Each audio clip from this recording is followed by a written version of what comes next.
Hi guys, welcome to new winners academy. మీకోసం last topic ఒక class చేసాం, దాని కంటిన్యూషన్ పార్ట్ 2 ఈరోజు చెప్పబోతున్నాం. చూడండి, మనకి లాస్ట్ క్లాస్లో ట్రయాంగిల్స్ గురించి తెలుసుకున్నాం. ఇప్పుడు నెక్స్ట్ ప్యూర్ మ్యాథ్స్లో నెక్స్ట్ టాపిక్ దీర్ఘ చతురస్రం. దీర్ఘ చతురస్రం ఓకేనా? దీర్ఘ చతురస్రం దానికి బొమ్మ 4 సైడ్లు ఉంటాయి. 4 సైడ్లో ఎదుటి భుజాలు ఎప్పుడూ ఈక్వల్గా ఉంటాయి, సమాంతరంగా ఉంటాయి అన్నమాట, ఎదురుగా ఉన్న భుజాలు. ఇప్పుడు చూడండి, ఇప్పుడు ఇది పొడవుగా ఉంది కాబట్టి ఇది లెంత్, ఇది తక్కువగా ఉంది కాబట్టి షార్ట్ బ్రెడ్త్ బి. అదే దీన్ని పొడవు మరియు వెడల్పు అంటారు. ఓకే, అయితే ఈ డయాగ్రాము సరిపోయింది. దీని యొక్క వైశాల్యం చుట్టుకొలత ఎలా ఫైండ్ అవుట్ చేస్తారు, మళ్ళీ దాని డయాగ్నల్ ఏ విధంగా ఫైండ్ అవుట్ చేస్తారు, ఓకేనా? ఇప్పుడు దీని యొక్క ఏరియా ఫార్ములా ఏమవుతుంది చెప్పండి. ఏరియా అంటే దాని యొక్క వైశాల్యం ఫార్ములా లెంత్ ఇంటూ బ్రెడ్త్ అంటే ఎల్ ఇంటూ బి, అంటే పొడవు ఇంటూ వెడల్పు అని అర్థం. దాని యొక్క ఎల్బి అవుతుంది దాని యొక్క వైశాల్యం. అయితే దాని చుట్టుకొలత ఎంత అవుతుంది?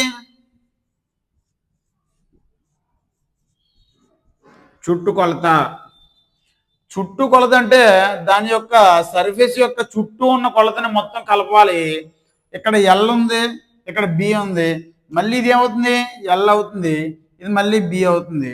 అంటే 2 పొడవులు 2 వెడల్పులు ఉన్నాయి, దాన్ని 2 ఎల్లలో ప్లస్ 2 బిలు అని రాసుకోవచ్చు కదా. నెక్స్ట్ దాన్ని 2 ఇంటూ 2 కామన్ ఉంది కాబట్టి తీసాను, ఎల్ ప్లస్ బి అని రాసుకున్నాను. ఇదే దీని యొక్క చుట్టుకొలత ఫార్ములా. Next diagonal. మరి డయాగ్నల్ ఎంత, ఎలా ఫైండ్ అవుట్ చేస్తారు? చూడండి, మనకి ఇది లంబకోణ త్రిభుజంలో ఉంది రైట్ యాంగిల్. రైట్ యాంగిల్కి మనకున్న ఫార్ములా ఏంటి?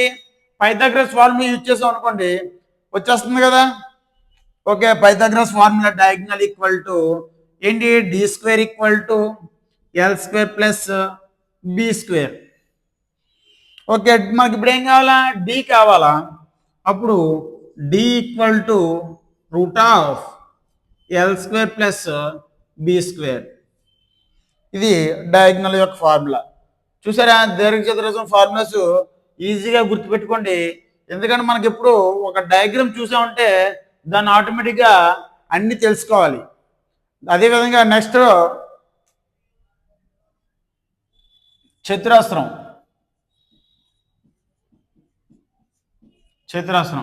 చూడండి, దీర్ఘ చతురస్రానికి ఎదుటి భుజాలు సమానంగా ఉన్నాయి, కానీ ఆసన భుజాలు ఎప్పుడూ సమానంగా లేవు. కానీ వాటి యొక్క కోణం 90 డిగ్రీలు ఉంటుంది. ఓకేనా? 90 డిగ్రీలు ఉంటుంది. మొత్తం ఒక దీర్ఘ చతురస్రం యొక్క అంతర్కోణాల మొత్తం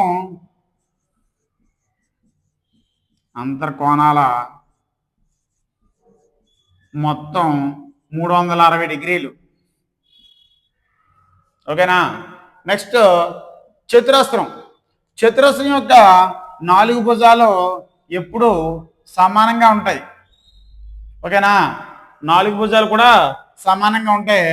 ఇప్పుడు ఏ ఏ ఏ ఏ అంటే సడన్ ఏదైనా ఒక లెటర్ తీసుకున్నాం, ఏ అని తీసుకున్నాను, ఏరియా కాబట్టి capitals A B C D అని రాసుకున్నాను, సరిపోయింది. ఇప్పుడు దీని యొక్క కర్ణం కూడా ఉంటుంది కదా, దీనికి కూడా డి. ఓకే, దీని యొక్క వైశాల్యం ఫార్ములా ఎలాగా? వైశాల్యం ఇక్కడ వైశాల్యం సేమ్, ఇది బేస్ ఇంటూ హైట్ కదా. బేస్ ఇంటూ హైట్ అంటే బేస్ ప్లేస్లో ఏముంది? ఏ ఉంది, మరి హైట్ ప్లేస్లో ఏ ఉంది. ఏ ఇంటూ ఏ స్క్వేర్. దాని యొక్క వైశాల్యం ఫార్ములా ఏంటి? ఏ స్క్వేర్. అదేవిధంగా చుట్టుకొలత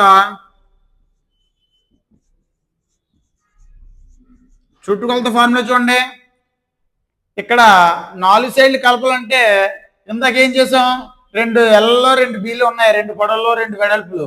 ఇక్కడ కానీ మొత్తం అన్నిటి భుజాలు కూడా ఏలే ఉన్నాయి. అంటే ఎన్ని ఏళ్ళు ఉన్నాయి చెప్పండి, 4 భుజాలు కాబట్టి 4. భుజం యొక్క కొలత ఏ కాబట్టి into A equal to 4a.